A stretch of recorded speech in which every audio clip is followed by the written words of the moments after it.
But I will say, I'm sorry for your loss. 19 years I've been at this job.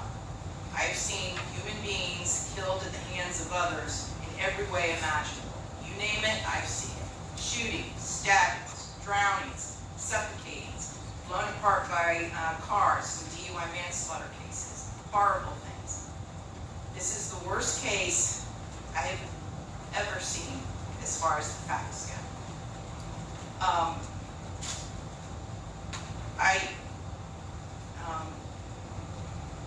When the person from fire department, when he testified, and when he said that he retrieved the body of Ronnie Oneal from the home, and all he could do was sob. It took every ounce I had not to start sobbing too. Because there is no way any person with any feeling could have witnessed or seen the photos of what occurred that night and not be haunted for the rest of your life. I know I will be. For the rest of my life, I'll be haunted by what I saw as far as the evidence and just the abject cruelty of it all. The abject cruelty. And I was aware, because I reviewed a lot of the discovery ahead of time, as you well know, did a lot of in-camera inspection of a lot of documents. And I was aware there was some evidence, at least, that when you needed to recover from your gunshot wound, that neither your parents nor your Aisha, Ms. Robinson, would let you come recover at their home. I don't know if it's true or not. Okay, I'm not going to get into a dispute. I'm just mentioning there was some evidence referencing them in the records. And all I can think about, because I knew that Ms. Barron was not with you romantically at the time. And I knew that she just, out of the goodness of her heart, let you come stay with her. And it is beyond tragic that that critical decision ended in so much horror for her and for her children. It is unspeakably cruel what happened as a result of that one decision.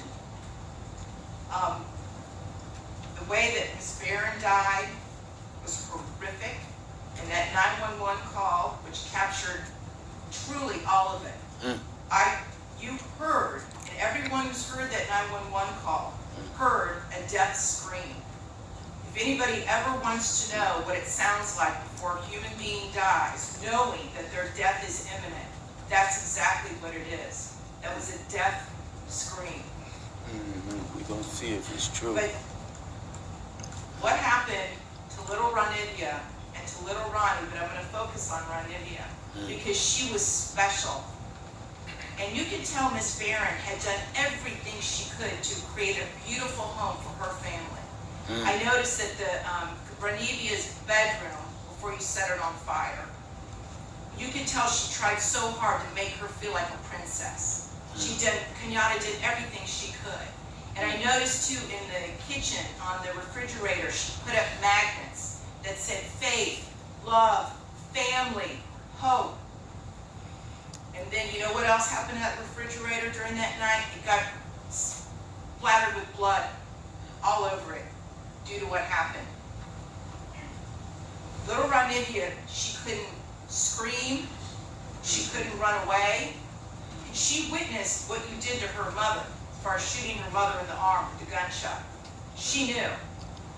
And the horror that that child suffered. And she already had a life where she was born with challenges regarding her physical and her mental disabilities. But the pain and suffering that she suffered that night at your hands, unspeakable, absolutely unspeakable. And at the moment, that first time you struck her with that hatchet, and little Ronnie testified that all he could see was tears coming out of his sister's face.